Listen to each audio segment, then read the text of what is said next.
کہ نبی صلی اللہ علیہ وسلم کا جو مقصد تھا وہ عصر کی نماز کو قضا کرنا نہیں تھا.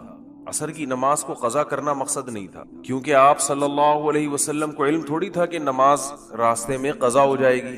آپ کا مقصد یہ تھا کہ تسلی سے اپنے مقام پہ پہنچ کے ہم نماز ادا کریں گے، راستے میں پڑھنا ٹھیک نہیں ہے.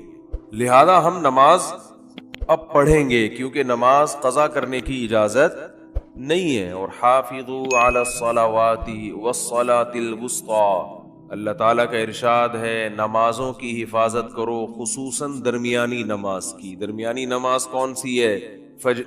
عصر. دوسرے فریق نے، صحابہ کی دوسرے گروہ نے یہ کہا کہ نبی کے جو الفاظ ہیں، نبی آپ صلی اللہ رب العزت کے سفیر ہیں، جو بات کہتے ہیں اپنی طرف سے نہیں کہتے. ان ہوا الا وحی یوحی، نبی صلی اللہ علیہ وسلم نے منع کیا ہے کہ راستے میں عصر کی نماز نہیں پڑھنی. تو ہم تو جو کچھ کر رہے ہیں نبی کے حکم پہ کر رہے ہیں، اور نبی کی غلامی کس کی غلامی ہے؟ اللہ کی. تو جس اللہ نے نماز کو فرض کیا ہے اسی اللہ نے ہمیں اجازت، ہمارے لیے حکم یہ کہ ہم یہاں نہیں پڑھیں گے. دو متضاد رائے سامنے آ رہی ہیں، ایک دوسرے کے بالکل اپوزٹ. بات آ رہی ہے سمجھ میں کہ نہیں آ رہی؟ اب یا تو کسی تیسرے کو جج بنایا جاتا جو فیصلہ کرتا، اور سب یہ مان لیتے کہ جو ان کا فیصلہ ہوگا ہم اسے مان لیں گے. تو جج بھی نہیں تھا کوئی. ظاہر ہے وہ جج تو نبی صلی اللہ علیہ وسلم ہوتے، آپ سے رابطہ ممکن نہیں تھا. تو صحابہ کرام کے دو فریقوں میں، دو جماعتوں میں اختلاف رائے ہوا.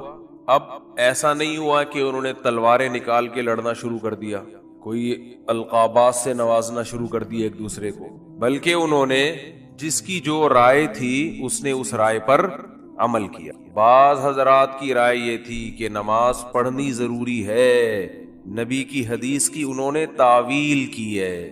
تعویل کا مطلب صرف الکلام عن الظاہر، کسی کے کلام جو ہے اس کو ظاہری معنی سے ہٹا دینا. نبی کی حدیث کے ظاہری الفاظ کیا تھے؟ عصر راستے میں نہیں پڑھنی.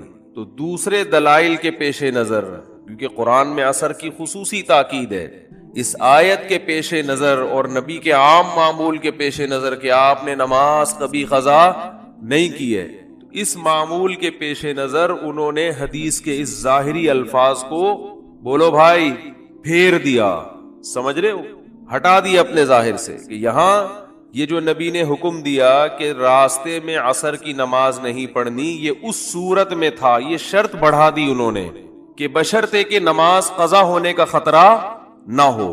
تو حدیث کے کبھی ظاہری الفاظ کو پھیرا بھی جاتا ہے. بالکل یہی کام امام ابو حنیفہ نے کیا ہے کہ جن حدیثوں میں سفر میں دو نمازیں اکٹھی پڑھنے کا حکم ہے، وہ کہتے ہیں یہاں اکٹھی سے مراد یہ نہیں ہے کہ ایک نماز کو قضا کر کے دوسرے ٹائم پہ لے جائیں آپ، بلکہ اکٹھی کا مطلب یہ ہے کہ ظہر کو عصر کے قریب لے گئے اور عصر کو پہلے لے آئے.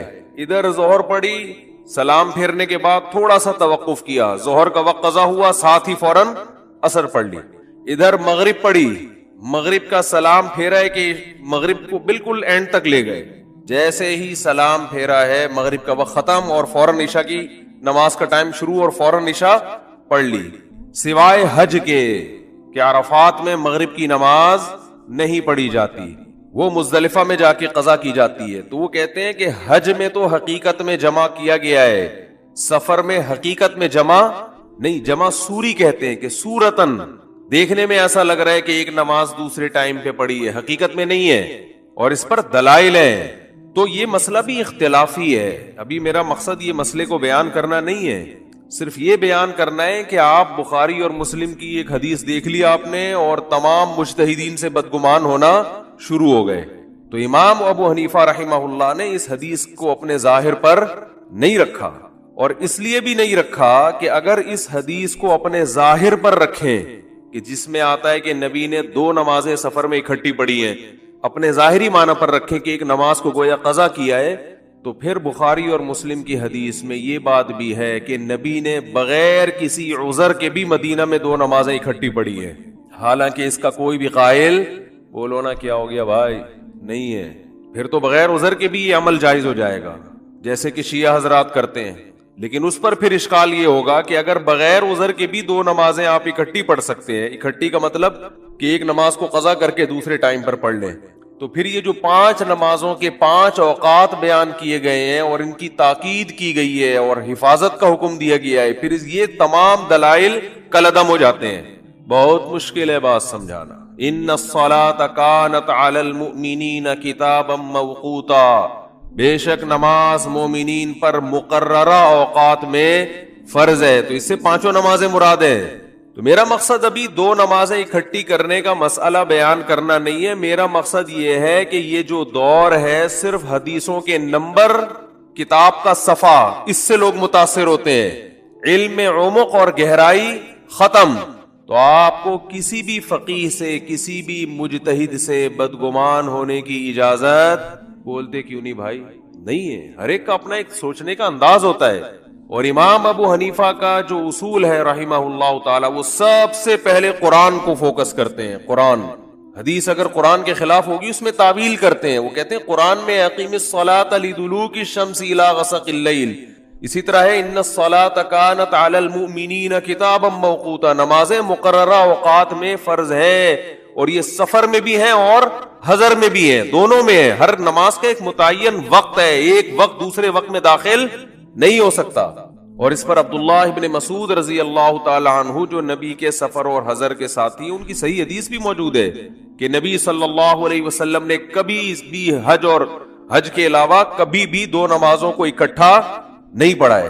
پھر بھی بہرحال دوسری طرف بھی فقہا ہے، ہم ان کے مذہب، ان کی رائے کے بھی احترام کرتے ہیں.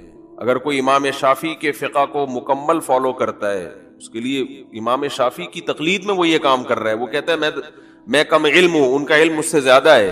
تو فاسألوا اہل الذکر ان کنتم لا تعلمون، قرآن کہہ رہا ہے تمہیں علم نہیں ہے تو اہل علم سے رابطہ کرو، ان کی رائے پر عمل کرو. لیکن یہ جو ہمارے ہاں ہندوستان پاکستان میں جو ایک بدعت چل پڑی ہے کہ نمبروں کے ساتھ حدیث پیش کرنا، یہ بدعت نہیں، نمبروں کے ساتھ حدیث، آگے جو اس کے مفہوم، نمبروں کے ساتھ حدیث پیش کر کے پھر ترجمہ کرنا، پھر اپنی رائے کو سب پہ تھوپنا کہ حنفی ایسے کرتے ہیں، حنفی قرآن و حدیث کو چھوڑتے ہیں، حنفی جو ہے وہ ابو حنیفہ کی اندھی تقلید کرتے ہیں. آپ کبھی ابو حنیفہ کو ہم سے سمجھو تو آپ کو پتہ چلے گا کہ امام حنیفہ کو آدھی سے زیادہ دنیا نے بلا وجہ فالو نہیں کیا. بہت مضبوط رائے ہوتی ہے، بہت مضبوط رائے.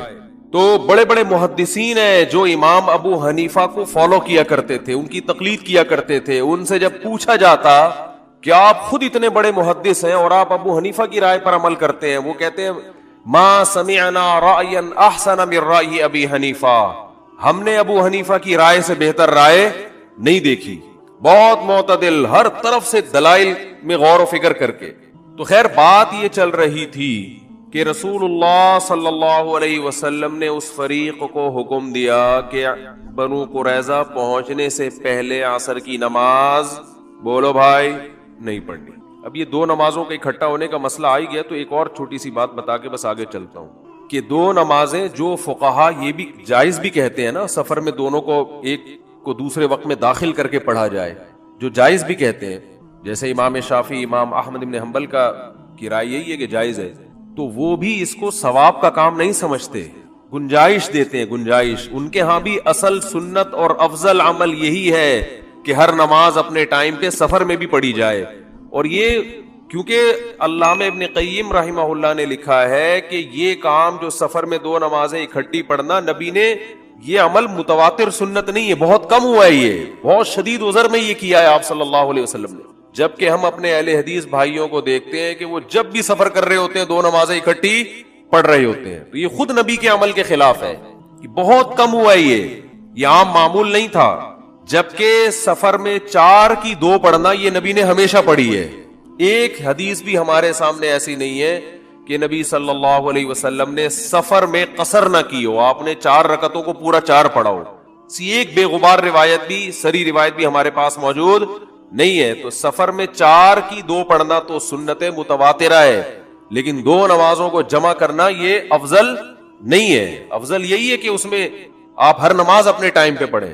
لیکن عام دیکھنے کہ اس کا تو ایک ایسا رواج چل پڑا ہے کہ، اور ویسے بھی عقلی لحاظ سے اگر دیکھا جائے کہ اسلام نے جو سفر میں گنجائش دی ہے کہ 4 کی 2 پڑھو، وہ گنجائش اسی لیے دی ہے کہ نماز اپنے وقت سے ٹالنے کی نوبت نہ آئے. یعنی اگر آپ عقلی لحاظ سے دلیل نظر جس کو کہتے ہیں کہ وہ رخصت دی ہی اسی وجہ سے گئی ہے کہ مختصر کرنے کا مقصد ہی کیا ہوتا ہے کہ اس مختصر چیز کی حفاظت کرنا آسان ہوتا ہے. تو حفاظت کا مطلب اپنے وقت پہ پڑھنا.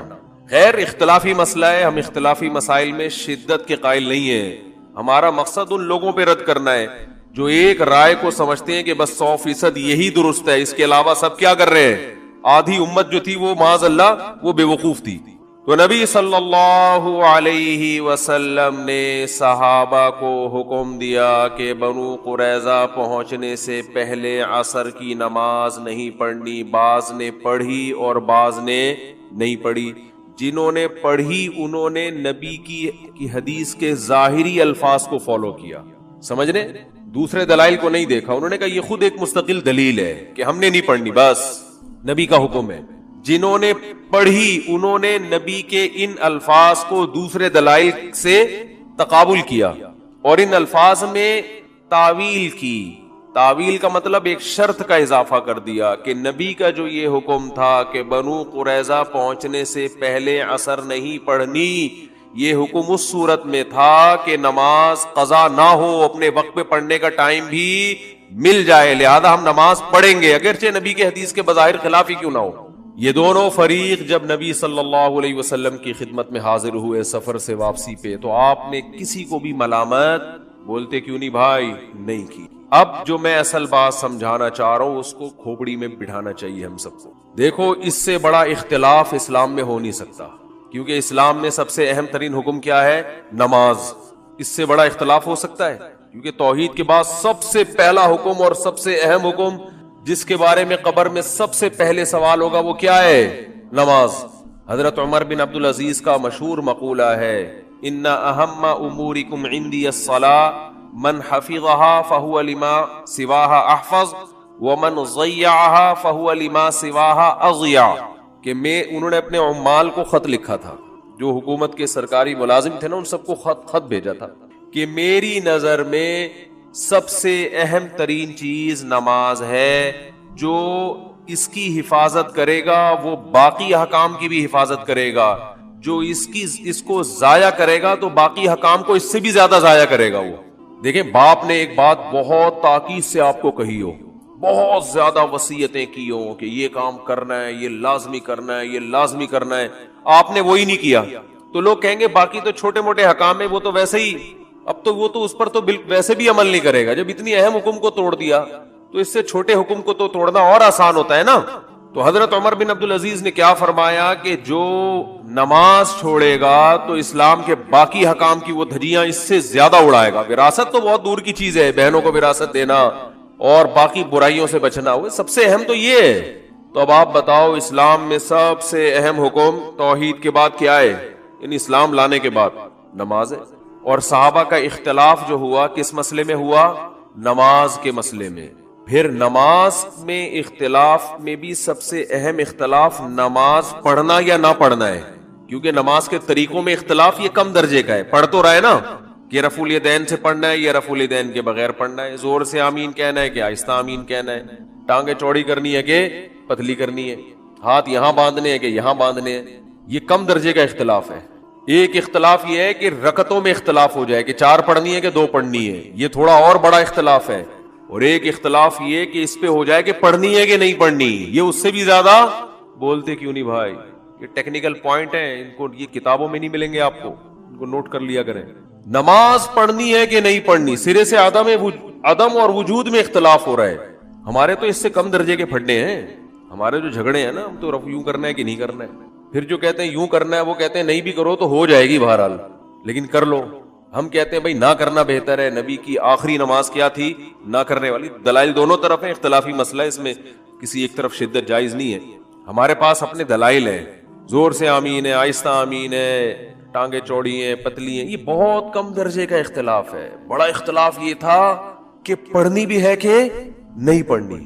پھر اس سے بھی بڑا اختلاف یہ ہے, ایک اگر پڑھنے اور نہ پڑھنے میں اختلاف ہوتا, لیکن اختلاف کی نوعیت یہ ہوتی کہ پڑھنا مستحب ہے یا نہ پڑھنا مستحب ہے. تو یہ بھی بڑا اختلاف تھا، مگر یہ مستحب کا ہو رہا ہے اختلاف، پڑھنا بہتر ہے یا نہ پڑھنا بہتر ہے. دونوں فریق کہہ رہے ہوتے جائز تو ہے لیکن بہتر ہے کہ نہ پڑھو. ایک کہہ رہا ہوتا کہ جائز تو ہے کہ نہیں پڑھو لیکن بہتر ہے کہ پڑھ لو. یہ نہیں، بلکہ اختلاف ہوا. ایک فریق کہہ رہا ہے پڑھنا فرض ہے کیونکہ نماز ہے، دوسرا کہہ رہا ہے پڑھنا جائز نہیں ہے کیونکہ نبی کے حکم کی مخالفت ہے. فرض، جائز اور ناجائز کا اختلاف ہو رہا ہے کہ پڑھنا جائز بھی ہے کہ نہیں ہے. یہ اور اونچے درجے کا اختلاف ہو گیا کہ نہیں ہو گیا. یہ ایسے جیسے ایک کہے کہ رفع الیدین سے نماز ہوتی ہے، دوسرا کہے کہ کر لیا تو نہیں ہوگی. ایک کہے کہ نہیں کیا تو نہیں ہوگی، ایک کہے تو کیا کر لیا تو نہیں ہوگی. بالکل ایک دوسرے کے اپوزٹ آ کے کھڑے ہو گئے. تو نماز کے فرض اور ناجائز ہونے میں اختلاف ہو رہا ہے. ایک فریق کے نزدیک نماز چھوڑنا جائز نہیں ہے، عصر کی نماز جو بنو قریظہ جاتے ہوئے، اور دوسرے فریق کے نزدیک پڑھنا جائز نہیں ہے. یہ اور اونچے درجے کا اختلاف ہو گیا نا. بہت مشکل ہے بات سمجھانا بھائی، بہت مشکل. اور نماز کی سنتوں کے بارے میں نہیں ہو رہا اختلاف کہ پہلے 4 سنت پڑھنی ہے کہ نہیں پڑھنی، بعد میں 2 سنت پڑھنی ہے کہ نہیں پڑھنی. نہ فرض نماز کے بارے میں یہ اور اونچے درجے کا اختلاف. اور پھر نماز بھی کون سی؟ وہ نماز جس کو قرآن نے خصوصیت کے ساتھ ہائی لائٹ کیا ہے، حافظوا علی الصلوات والصلاۃ الوسطی، نمازوں کی حفاظت کرو، 5 نمازوں کی، خاص طور پر درمیانی نماز کی. تو درمیان میں اثر آتی ہے، یعنی وہ پہلا نماز، اور نماز میں بھی سب سے اہم ترین نماز. تو اسلام میں کسی حکم کے بارے میں اس سے زیادہ شدید نوعیت کا اختلاف ہو نہیں سکتا تھا. اتنا شدید، یعنی اس سے زیادہ بڑا اختلاف نہیں ہو سکتا تھا احکام کے بارے میں. اس کے باوجود 2 متضاد رائے کو نبی صلی اللہ علیہ وسلم نے درست قرار دیا. کسی پر بھی ملامت، بولتے کیوں نہیں بھائی؟ بولنا پڑے گا آپ کو. اب کسی پہ بھی ملامت نہیں کی ہے آپ نے. کیوں؟ اس لیے کہ یہ جو قرآن کا حکم ہے نا، یا ایھا الناس اعبدوا ربکم، اپنے پیدا کرنے والے، اپنے پالنے والے کی غلامی کرو. تو غلامی پر دونوں نے پورا عمل کیا. اب اسلام عمل کو نہیں دیکھ رہا، جو مقصد تھا حاصل ہو گیا ہے، کیونکہ ان کے بس میں اس سے زیادہ غلامی ممکن نہیں تھی. فاتقوا اللہ ما استطعتم، جتنی استطاعت ہے اتنا اللہ سے ڈرو. اس سے زیادہ استطاعت نہیں ہے. بھئی اب رائے کو کیسے تبدیل کرے؟ ایک کی سمجھ میں یہ آ رہا ہے کہ نبی کا حکم یہاں نہیں ہے وہاں کے بارے میں، ایک کے سمجھ میں آ رہا ہے کہ یہی پڑھنی ہے. اب یا تو نبی خود وحی کے ذریعے آ کے بتائیں کہ میری مراد کیا تھی. جب یہ پاسبل نہیں ہے تو اب رائے کو تبدیل کرنا ممکن نہیں ہے. جب اللہ کی رضا ہے تو بس اس نے اللہ کے حکم کو پورا کر دیا. جو لبرلز لوگ ہیں، جو اسلام سے ہٹ کے زندگی گزارتے ہیں، وہ عمل کو دیکھتے ہیں. اسلام اللہ کی غلامی کو فوکس کرتا ہے کہ آپ نے انسان کا بچہ بن کے زندگی گزارنی ہے، خدا کے غلام ہو، اس کے مطابق زندگی گزارنی ہے. آگے آپ کا عمل اس بنیاد پر کیسا بھی عمل کیوں نہ ہو، اللہ اس کو قبول کر لے گا. ارادہ کرنا مشکل ہوتا ہے، ارادے کو پورا کرنا مشکل نہیں ہوتا.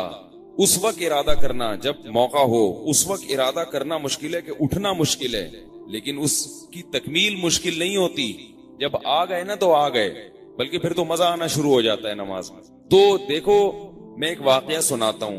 شاید حضرت ڈاکٹر عبدالحی رحمہ اللہ کیا ہے، یا مولانا عاشق الہی رحمہ اللہ کا، بزرگوں میں سے کسی ایک بزرگ کا واقعہ. ان کا تہجد کا معمول تھا، روزانہ پابندی سے تہجد پڑھا کرتے تھے.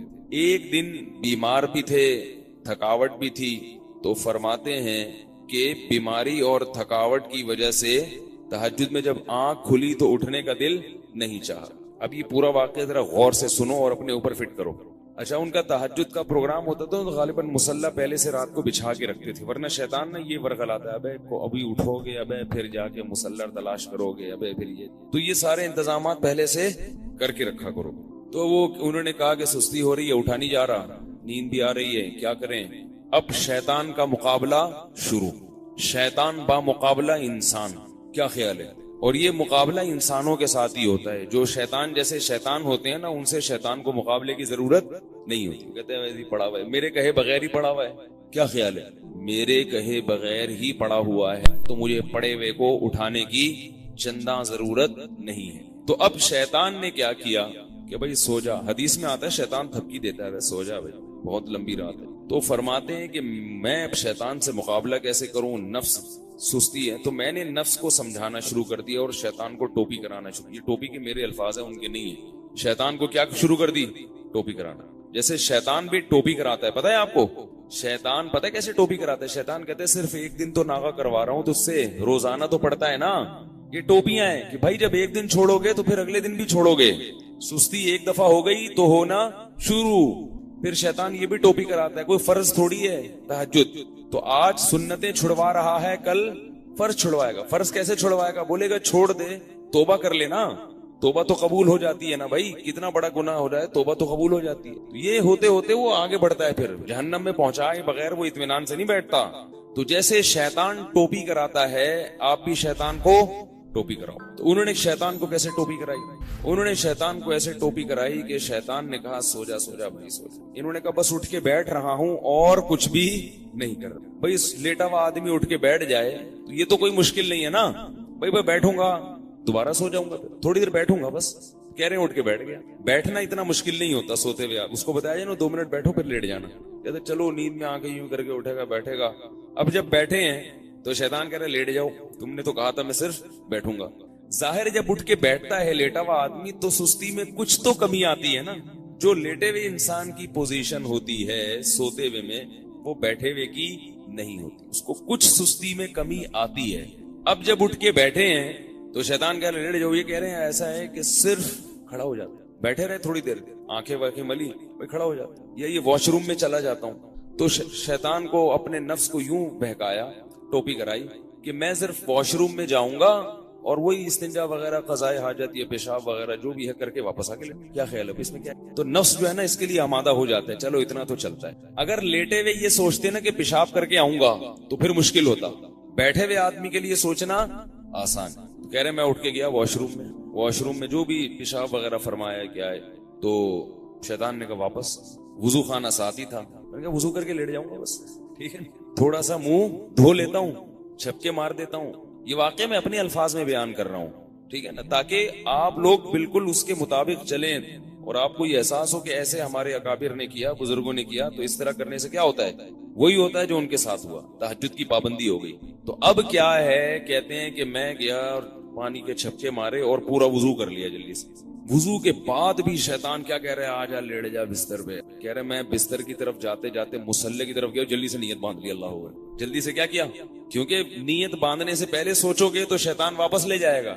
تو بھائی اللہ اوپر کہہ کے نیت باندھ لو, پھر دیکھا جائے گا کیا ہوتا ہے. تو نیت باندھ لی تو باندھ لی نا, اب تو ہو گئی نا, اب تھوڑی کہیں بھاگ سکتے ہیں. اتنا تو کوئی نالائق نہیں ہوتا کہ نماز توڑ کے بھاگ جائے.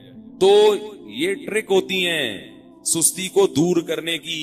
نہیں آ رہی نا, تو اس طرح پڑھ لیا کرو نماز. آپ تہجد کی پابندی اس طرح سے کر لیں گے, تہجد پڑھو گے تو فجر تو لازمی ہوگی. تہجد کو فوکس کرو تو فجر نہیں جائے گی کہیں انشاءاللہ. اگر تہجد رہ بھی گئی تو فجر تو ہو جائے گی نا. شیطان ٹوپی کرا کے تہجد چھڑوائے گا تو آپ بولو گے یار بہت ٹوپیاں ہو گئی ہیں, تہجد چھوڑ دی, فجر تو فرض ہے. تو فجر میں آنکھ کھلے الارم لگاؤ. فجر میں اٹھنے کا طریقہ کیا ہے بھائی, تیز الارم والی گھڑی خریدو. یہ جو آج کل الارم کے نام پہ مذاق آ رہا ہے نا, اس سے تو کوئی بھی نہیں اٹھتا. گھڑی میں الارم کا ٹو ٹو ٹو ٹو ٹو اور لوری سنا کے نہ کہتا ہے ٹو ٹو ٹو سو جا. الارم صدر سے گھڑی لے کر آؤ پاورفل. پہلے زمانے میں ایک چابی والی گھڑی آتی تھی اور ٹرن کر کے بجتی تھی, بس جو ہے نا مردے قبروں سے اٹھ کے بیٹھ جاتے تھے. ایسا ہوتا تھا. ایسی گھڑی ہونی چاہیے, تیز الارم والی گھڑی ہو. اور وہ گھڑی آپ نے اپنے آپ سے دور رکھنی ہے کسی الماری کے اوپر. اگر قریب ہی رکھ لی بجے گی, آپ دبا کے سو جاؤ گے اس کو. تو جو آپ کے اختیار میں ہے وہ تو کرو نا. تو گھڑی آپ نے کہاں رکھی, دور الماری کے اوپر.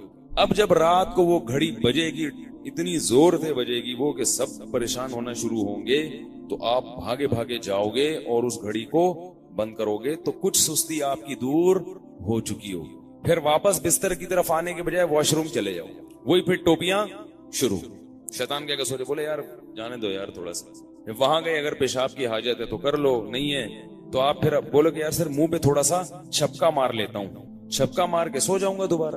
شیطان کہے گا پھر صحیح والی نیند نہیں آئے گی. تو آپ بولو ٹھیک ہے نیند نہ آئے لیکن چھپکا تو مارنے دو نا, اور ہم اتنے بڑے سوتو ہیں کہ نیند آ جائے گی, کوئی مسئلہ نہیں. تو جا کے پھر تھوڑا سا چھپکا مارو. جب چھپکا مار لیا نا بڑا مسئلہ آسان ہو جاتا. منہ پہ پانی ڈل گیا, آنکھیں کھلنا شروع. بس جلدی سے پھر کیا کیا آپ نے, وضو کیا, اور پھر نیند کی طرف جانے کے بجائے مسجد کی طرف جب چلنا شروع ہو گئے, پھر انشاءاللہ دنیا کی کوئی طاقت آپ کو ریورس نہیں کر سکتی. پھر اللہ کی مدد شامل حال ہو جاتی ہے. ہر نماز میں ایسے کر لو بھائی, ہر نماز میں ایسے کر لو. ایک دفعہ جب نمازی بن گئے نا تو یہ اتنی بڑی نعمت ہے. جو ایک دفعہ نمازی بن جاتا ہے اسے کوئی 1 کروڑ روپے بھی دینا کہ نماز چھوڑ دو, وہ کہے گا دنیا چھوڑ دوں گا. نمازیوں کے حالات دیکھو نا. ایک دفعہ جب روٹین پہ آ گئے نا, بس میں نے آج تک کوئی نمازی, پکا نمازی جو ایک دفعہ بن گیا ہو اس کو نماز چھوڑتے ہوئے نہیں دیکھا. جو ایک دفعہ بننا مشکل ہے نمازی. تو یہ ہمت کر کے مرد بھی اور خواتین بھی پھر بازار جا رہے ہیں, شاپنگ کرنے جا رہے ہیں, سفر پہ جا رہے ہیں, سب کچھ ہو سکتا ہے مگر نماز نہیں چھوٹ سکتی. اللہ تعالیٰ نے نماز چھوڑنے کی کسی قیمت پہ اجازت نہیں دی. خواتین بازاروں میں جاتی ہیں, شاپنگ کرنے جاتی ہیں, نماز قضا ہو جاتی ہے. وہ کہتی ہیں ہم کہاں پڑھتے نماز, یہاں تو جگہ ہی نہیں تھی, بازار میں رش تھا تو یہ تھا تو وہ تھا, ہم کہاں پڑھتے, یہاں تو وضو کی جگہ نہیں ہے. وہی نماز معاف نہیں ہے. سڑک پہ کھڑے ہو کر پڑھو, چاہے مرد ہو یا عورت. ہوٹل سے پانی لے کے وضو کرنا پڑے, وہاں سے پانی لے کے وضو کریں, اس میں شرم نہیں ہے. عورت کو بھی پڑھنی پڑے گی, اس میں شرم و حیا نہیں ہے کہ وہ خواتین شرم آ رہی ہے پانی مانگتے ہوئے. نہ آپ کو پڑھنی پڑے گی. کسی سے پوچھیں, مسجد کا پتہ تلاش کریں, جائیں مسجد میں وضو کریں. ایک تو ہمارے ہاں بہت بڑا المیہ یہ ہے کہ مساجد میں خواتین کے لیے کوئی نماز کا کمرہ ہی نہیں ہوتا.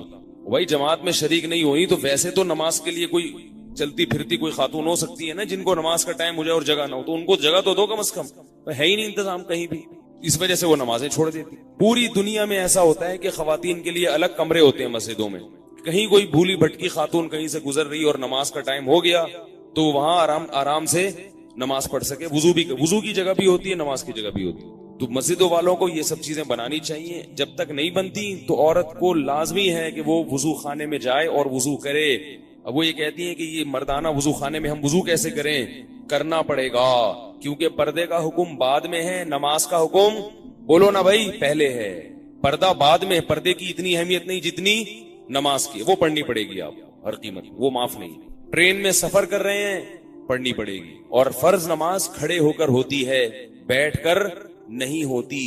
ٹرین میں مرد ہو یا عورت ہو, کھڑے ہو کر فرض نماز پڑھنی پڑے گی. وہاں بھی خاتون کہتی ہیں مجھے شرم آ رہی ہے مردوں کے مجمع میں کھڑے ہو کر. کوئی بات, آپ پورا برقع پہنے, پوری چادر لیں, جسم کو چھپائیں, آپ پڑھیں نماز.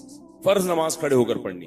ہاں کہ بھئی اگر کوئی بیماری ہے یا چکر آ رہے ہیں, ٹرین میں بعض دفعہ ایسا ہوتا ہے کہ چکر آ رہے ہیں, اول تو ہوتا نہیں ہے ایسا, چکر آ رہے ہیں تو وہ ڈنڈا پکڑ لیں, ٹرین کا سیٹ پکڑ لیں.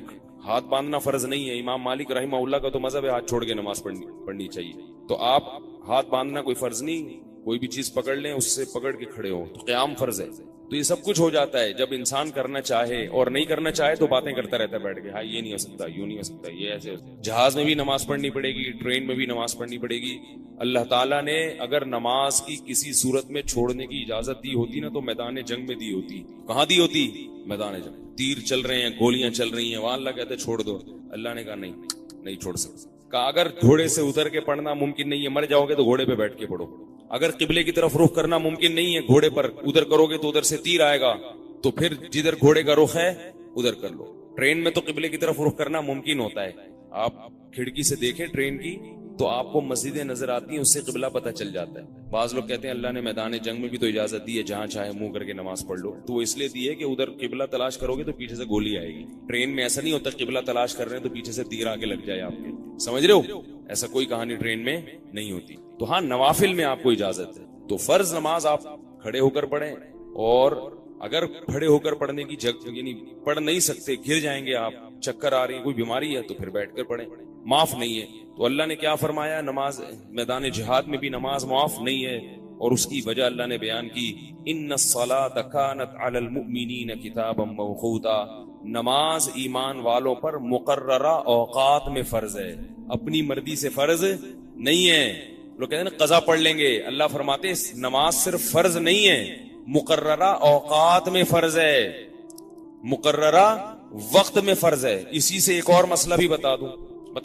آج کل لوگ کیا کرتے ہیں، ذرا ذرا سی بات پہ دو نمازوں کو اکٹھا کر لیتے ہیں، جسے جمع بین الصلاتین کہا جاتا ہے۔ سفر میں کوئی پریشانی نہیں ہوگی، کچھ بھی نہیں ہوگا، ظہر اثر ملا کے پڑھ لی، مغرب عشاء ملا کے پڑھ لی، اور وہ دلیل دیتے ہیں کہ نبی صلی اللہ علیہ وسلم سفر میں جمع بین الصلاتین فرمایا کرتے تھے۔ تو اس بارے میں امام ابو حنیفہ رحمہ اللہ کا مذہب یہ ہے کہ سفر میں جب مشقت ہو، تکلیف ہو، تو دو نمازیں اکٹھی پڑھی جا سکتی ہیں، اس طریقے سے کہ ظہر کے وقت کو آپ نے ڈیلے کیا، اتنا ڈیلے کہ عصر قضا ہونے کے قریب ہو گئی، تو عصر قضا ہونے والی تھی اس سے پہلے ظہر قضا ہونے والی تھی، اس سے پہلے آپ نے ظہر پڑھ لی، اور تھوڑا سا توقف کر کے جیسے ہی عصر کا وقت داخل ہوا عصر پڑھ لیا۔ اس طرح سے بیمار آدمی بھی کر سکتا ہے اور مسافر بھی۔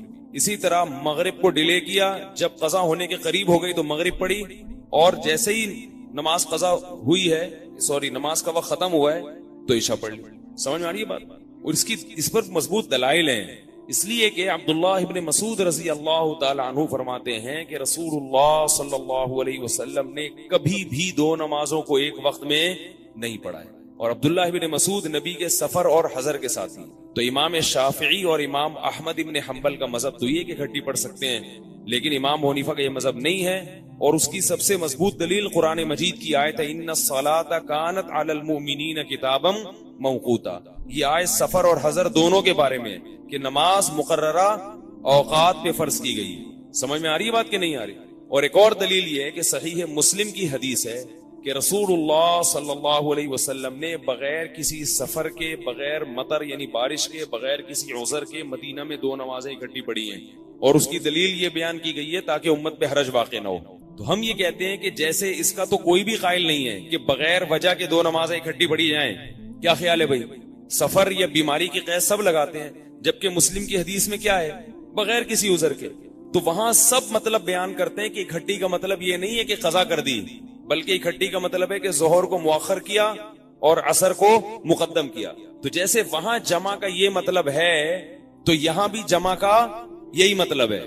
رہی وہ روایات جن میں آتے ہیں کہ ظہر کا وقت ختم ہوا، بعض روایتیں ایسی بھی ہیں کہ ظہر کو مؤخر کیا عصر تک، اور عصر کے وقت میں ظہر پڑی ہے، ان روایات کا یہ جواب دیتے ہیں امام ابو حنیفہ رحمہ اللہ کی طرف سے کہ یہ جو ظہر اور عصر کا وقت ہے نا، یہ ایسا نہیں ہے کہ آنن فانن پتہ چل جائے، پہلے تو نقشے تھوڑی تھے، تو چونکہ اتنا زیادہ ڈیلے کیا نبی صلی اللہ علیہ وسلم نے کہ صحابی پر معاملہ مشتبہ ہو گیا، وہ یہ سمجھے کہ عصر کا وقت داخل ہو گیا ہے، جبکہ عصر کا وقت داخل نہیں ہوا تھا۔ امکان تو ہے نا، تو جب تک ایک یقینی چیز ہے قرآن مجید میں کہ ہر نماز اپنے وقت میں پڑھی جائے گی، اس یقینی چیز جیسی جب تک دلیل نہیں آئے گی آپ کے پاس اتنی مضبوط، آپ اس قرآن کو اور اس اصول اور ضابطے کو ترک نہیں کر سکتے، کیونکہ اس کے مخالف میں بھی دلیل جا رہے ہیں، اور اس میں صحابہ کے عمل بھی ہے۔ عبداللہ بن مسعود کا قول میں نے بتایا، اور عبداللہ ابن عمر رضی اللہ تعالیٰ عنہ کا عمل کیا تھا؟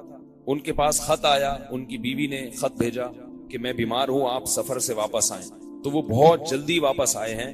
جب واپس آنے لگے تو مغرب کا وقت شروع ہو گیا، لوگوں نے کہا نماز پڑھو، انہوں نے فرمایا کہ نہیں ابھی نہیں، تو راوی کہتے ہیں انہوں نے مؤخر کیا یہاں تک کہ ابھی شفق غائب ہونے والا تھا، یعنی مغرب کا وقت ختم ہونے والا تھا کہ انہوں نے مغرب پڑھی۔ اس میں صاف الفاظ ہیں کہ وقت ختم نہیں ہوا تھا، اور پھر تھوڑی دیر توقف کیا، عشاء کا وقت داخل ہوا تو عبداللہ بن عمر نے فوراً عشاء پڑھ لی۔ اس طرح سے صحابہ جمع کیا کرتے تھے، یہ نہیں ہے کہ بالکل۔ اور اگر فرض کر لو، اس طرف بھی بڑے مجتہد ہیں امام شافعی، امام احمد بن حنبل، تو اگر کوئی جمع کرنے پر ہے اس سفر میں اس طرح سے جمع کرنا ہے، تو یہ بات خوب یاد رکھیں کہ یہ رسول اللہ صلی اللہ علیہ وسلم کی سنت متوارثہ نہیں ہے، جمع بین الصلاتین۔ علامہ ابن قیم رحمہ اللہ نے یہ بات لکھی ہے کہ نماز میں قصر کرنا، 4 کی 2 پڑھنا، یہ نبی کی سنت متوارثہ ہے۔ ایک بار بھی آپ صلی اللہ علیہ وسلم نے سفر میں پوری نماز 2 کی 4 رکعتیں نہیں پڑھی ہیں، لیکن 2 نمازوں کو اکٹھا کرنا، ابن قیم رحمہ اللہ لکھتے ہیں کہ یہ نبی کی سنت متوارثہ نہیں ہے، اس لیے اس کو عام معمول بنا لینا خلاف سنت ہے۔ عرب لوگ کیا کرتے ہیں کہ جب بھی سفر میں ہوں گے 2 نمازیں اکٹھی پڑھیں گے، یہ تو خلاف سنت ہونے پر تو اجماع ہے اس کے، نہیں یاری بات سمجھ، یہ تو اجماع ہے کہ بھائی کہیں بھی سخت مجبوری میں ہو تو جمع کر لو۔ اب جب بھی مکہ سے مدینہ گاڑی جائے گی حاجیوں کو لے کے، وہ ظہر کے وقت کیا کرتے ہیں؟ عصر پڑھ لیتے ہیں، اور عصر کے لیے ٹائم نہیں دیتے، بھئی یہ تو ان کے علماء کی تصریح کے خلاف ہے. علامہ ابن قیم رحمہ اللہ تو حنبلی تھے نا, فقہ حنبلی کو فالو کرتے تھے وہ. اگرچہ کچھ چیزوں میں انہوں نے تفرد کیا ہے لیکن بیسک جو ان کا مذہب تھا وہ تو حنبلی فقہ تھا. تو وہ خود لکھ رہے ہیں کہ یہ نبی کی سنت متواترہ نہیں ہے, یہ تو کبھی کبھار نبی صلی اللہ علیہ وسلم نے ایسا کیا ہے, اگر کیا بھی ہے ہم تو کہتے ہیں کہ وہ صورتاً جمع کیا. تو ایسی صورت میں وہ بھی سنت متواترہ نہیں ہے. تو حنابلہ اور شافی حضرات کو بھی چاہیے, جو شافی مذہب کو فالو کرتے ہیں, کہ اگر وہ دو نمازیں اکٹھی کر رہے ہیں امام شافی کی تقلید میں, ان کی اتباع میں, تقلید اور اتباع ایک ہی چیز کے دو نام ہیں, یہ سب لوگوں نے جو فرق کیا ہوا ہے اس کی کوئی حیثیت نہیں ہے. تو ان کی اتباع میں اگر وہ ایسا کر رہے ہیں تو بھائی وہ پھر وہ کیا ہے کہ وہ اس میں ثواب نہیں ہے زیادہ. یہ جب مجبوری ہو, بہت زیادہ تھکاوٹ ہو, جیسے عبداللہ بن عمر نے جمع کی ہیں اس لیے کہ ان کی بیوی کا انتقال ہونے والا تھا. انہوں نے کہا تھا بستر مرگ پر ہوں, میری روح نکلنے والی ہے اور مجھ سے میری موت سے پہلے ملاقات کر لیں. تو وہ اتنا جلدی سفر تھا نا, اس لیے انہوں نے ایسا کیا. کیونکہ اب ہر نماز اپنے وقت پہ پڑھتے نا, مغرب اپنے وقت پہ پڑھتے تو پھر اس کے لیے وضو الگ, پھر اس کے لیے صفیں الگ. تو اس طرح سے انہوں نے دو نمازیں اکٹھی پڑھی. ہاں مزدلفہ میں اور عرفات میں ہے کہ اس میں وہ اپنے وقت سے نماز قضا کیا, تو اس کے علاوہ نہیں ہے. تو اور اگر ہے بھی تو وہ متواتر سنت نہیں ہے. ہمارے ہاں جو اہل حدیث حضرات ہیں ان کے بارے میں مشاہدہ ہے, جب بھی سفر کریں گے دو نمازیں اکٹھی کریں گے. تو بھائی یہ فضیلت کی چیز نہیں ہے. تو اہل حدیث حضرات سے بھی گزارش ہے کہ اگر آپ اپنے مسلک کو فالو کر رہے ہیں, دو نمازیں اکٹھی پڑھ رہے ہیں, تو یہ احیاناً ہونا چاہیے جب سخت مجبور ہوں. عام حالات میں نبی کی یہ سنت نہیں ہے. نبی کی سنت سفر میں بھی یہی ہے کہ ہر نماز اپنے وقت پہ پڑھنا. تو اگر اہل حدیث حضرات کو کوئی اہل حدیث مسلک کو فالو کر رہا ہے تو اس کو بھی چاہیے کہ جب شدید مجبوری ہو, کوئی ڈر ہو, نماز قضا ہونے کا اندیشہ ہو, یا کوئی بہت جلدی ہو, تو ایسی مجبوری میں وہ دو نمازیں اکٹھی پڑھے. اور احناف کے ہاں تو اکٹھی کی صورت یہ ہے. اسی وجہ سے جو بیمار لوگ ہیں ہم ان کو مشورہ دیتے ہیں بھائی ظہر کو ڈیلے کرو اور عصر کو وقت سے, یعنی اول وقت میں پڑھ لو تو ایک ہی وضو سے دو نمازیں ہو جائیں گی. تو بیمار آدمی کے لیے بلا کراہت جائز ہے, مسافر کے لیے بھی. البتہ یہ ایک الگ بات ہے کہ بعض دفعہ ایسے ہوتا ہے جہاز میں آپ سفر کر رہے ہیں, آپ کو نماز کی بالکل اجازت نہیں دی جاتی. آپ لڑکے بھی دیکھ لیں, کچھ بھی کر لیں, اجازت نہیں ملتی نماز کی. ایسی صورت میں پھر ہمارے فقہا نے لکھا ہے کہ امام شافی کے مسلک کو فالو کیا جا سکتا ہے. دو نماز اکٹھی, سخت مجبوری ہے نا, کیونکہ نماز ہی قضا ہو جائے گی. تو پھر یہ ایک عام آدمی کے لیے گنجائش ہے کہ وہ امام شافی مجتہد تھے. کیونکہ ہم ذرا براڈ مائنڈڈ لوگ ہیں, ہم دلائل رکھنے کے باوجود مجتہدین کے بارے میں کشادہ ظرف رکھتے. کیا خیال ہے بھائی؟ اپنی رائے پر اصرار نہیں ہوتا کہ یہی ٹھیک ہے, باقی دنیا میں سارے گمراہ ہیں. تو مجتہد فی جو مسائل ہوتے ہیں ان میں خطا کا امکان بہرحال ہوتا ہے, دونوں طرف ہوتا ہے. بھئی یہ رائے ہے, غلط بھی ہو سکتی ہے, صحیح بھی ہو سکتی ہے. تو شدید مجبوری میں اس کی گنجائش ہے کہ دو نمازیں اکٹھی کر لی جائیں, لیکن حتی الامکان کوشش کرنی چاہیے ہر نماز اپنے وقت پر پڑھی جائے. اور ایک اور اجازت ہے کہ سفر میں یا مشکل میں شافعی وقت بھی اثر پڑھی جا سکتی. میں جب بھی سفر کرتا ہوں, ٹرین کا ہو یا جہاز کا, اگر شافعی وقت کے مطابق اثر کا وقت شروع ہو چکا ہے تو اثر پڑھ لیتا ہوں. سمجھ آ رہی؟ اور یہ اس پہ فتویٰ بھی ہے ہمارے, یعنی گنجائش ہے فقہ حنفی میں اس پر. وجہ اس کی یہ کہ اگر آپ نے اثر کو ڈیلے کیا تو قضا ہونے کا خطرہ ہوتا ہے. تو جیسے ہم حرم میں جب جاتے ہیں تو اول وقت میں اثر پڑھ لیتے ہیں نا, اور بھائی سعودی عرب میں جو حرم میں اثر کی نماز ہوتی ہے بہت جلدی ہوتی ہے. تو اگرچہ ہمارے نزدیک وہ افضل وقت نہیں ہے, افضل وقت وہی ہے مثل ثانی پر جو ہم بر صغیر میں پڑھتے ہیں, لیکن مجبوری میں, کیونکہ قضا ہونے سے بہتر ہے کہ آپ ایسے وقت میں پڑھ لو جو افضل نہ ہو. سفر میں اگر آپ ڈیلے کریں گے نا تو کوئی بھروسہ نہیں ہے, آگے پانی ملے نہ ملے, جگہ ملے نماز کی نہ ملے. تو ایئرپورٹ پہ اگر شافی وقت کے مطابق اثر کا وقت ہو گیا ہے تو نماز پڑھ لیں. آئی بات سمجھ میں؟ چلو اب آگے چلتا ہوں جلدی جلدی اس کو. یہ تو نماز کا ہو گیا. تو اتنی جو آپ کو میں معلومات دے رہا ہوں اس لیے کہ آپ کے پاس نماز چھوڑنے کا کوئی بہانہ, سمجھ رہے ہو, بس میں سفر کر رہے ہو, بس ڈرائیور کو بولو روک بھائی, حتی الامکان کوشش کرو روکنے کی. نہیں روکتا, بہت پوری کوشش کر لی. مرد کے لیے تو دو چار آدمی ہو, جا کے کھڑے ہو جاؤ اس کے سر پہ. پیشاب آ رہا ہو اگر بہت زور کا تو پھر کھڑے ہو جاؤ گے نا اس کے سر پہ جا کے, اسے بولو روکو ورنہ میں یہی کرتا ہوں, بولو گے نا. تو وہاں تو سب بڑے بہادر ہو جاتے ہیں, خواتین بھی. بچے کو بہت زور کا پیشاب آ رہا ہے, خواتین بھی کہتی ہیں بھائی اترنا ہے بھائی. لیکن نماز کے معاملے میں کیا بن جاتے ہیں, گھننے. یار بول تو دیا ڈرائیور کو, نہیں روک رہا تو اللہ غفور رحیم ہے بھائی. بھائی نماز کا معاملہ تو بہت اہم ہے, جاؤ اس کے سر پہ کھڑے ہو جاؤ, بولو بھائی ہم مسلمان ہیں نماز پڑھیں گے. یار پورا زور لگا لیا پھر بھی نہیں روک رہا, پھر آپ بے بس ہو, پھر مجبوراً سیٹ پہ بیٹھے بیٹھے پڑھ لو اور اس کو دوہرا بھی لو، پھر نہیں آئی بات سمجھ، اور اس کے خلاف کاروائی کرو. پہلے تو ان کو دھمکیاں دو کہ آئندہ اس سروس میں سفر نہیں کرنا، اور بولو میں واٹس ایپ پہ گھماؤں گا یہ میسج، یہ بس ہے، یہ سروس ہے، پورا میں جو ہے نا، کیونکہ یہ لوگ اپنے کاروبار کو ٹھپ ہوتا ہوا نہیں دیکھ سکتے. اس کی کمپلین کرو اور بولو بھائی جتنے بھی لوگ ہیں ایسے چلاؤ نا تو کچھ ہوگا کام نا، وہ خود سوچ لینا کیا کرنا ہے کیا نہیں کرنا. اس طرح سے نماز میں دو رائے بولو نا بھائی نہیں، وہ پڑھنی ہے بھائی، اور اس کی ٹھکائی بڑی سخت ہے. ایک نماز جان کر قضا کر دینا یہ بہت بڑا جرم ہے. اسلام میں شرک کے بعد نماز قضا کرنے سے بڑا جرم کوئی نہیں. یہاں تک بعض فقہا نے لکھا ہے کہ زنا سے بھی بڑا جرم ہے یہ. اس کو ہم بہت ہلکا سمجھتے ہیں کیونکہ یہ اسلام کی علامت ہے، اسلام کی پہچان ہے. کوئی جرم ایسا نہیں ہے جس پہ کفر کا فتویٰ دیا گیا ہو، جبکہ نماز جان کر قضا کرنے والا امام احمد ابن حنبل کی نظر میں کافر ہے، اسلام سے خارج ہے. اور سعودیہ کے بعض علماء صدیوں سے اسی پہ فتویٰ دیتے آ رہے ہیں. سعودی عرب کے جو شیخ عبدالعزیز ابن عبداللہ بن باز تھے، مفتی اعظم تھے سعودی عرب کے، ان کا فتویٰ تھا کہ آپ اگر رات کو سوئے اور 8 بجے کا الارم لگایا آپ نے صبح آفس جانے کے لیے، نماز کا الارم نہیں لگایا، آپ دائرہ اسلام سے خارج ہیں، کیونکہ آپ جان کر نہ اٹھنے کا ارادہ کر کے سو رہے ہیں. یہ ان کا، ہمارا نہیں ہے فتویٰ، یہ ان کا فتویٰ ہے. وہ کہہ رہے نکاح بھی ختم. تو امام احمد بن حنبل رحمہ اللہ کا یہ فتویٰ ہے. جمہور اگرچہ اس کے قائل نہیں ہے، جمہوری قائل ہے کفر کے قریب ہو جاتا ہے. تو بھائی اگر اس اعتکاف میں صرف اتنا کام بھی ہو گیا نا کہ نماز کی پابندی ہو گئی، تو کچھ تو رمضان کا فائدہ، کچھ کیا بہت بڑا فائدہ رمضان کا حاصل ہو جائے گا. تو نیت کرتے ہیں کہ نہیں کرتے؟ اور سستی کا علاج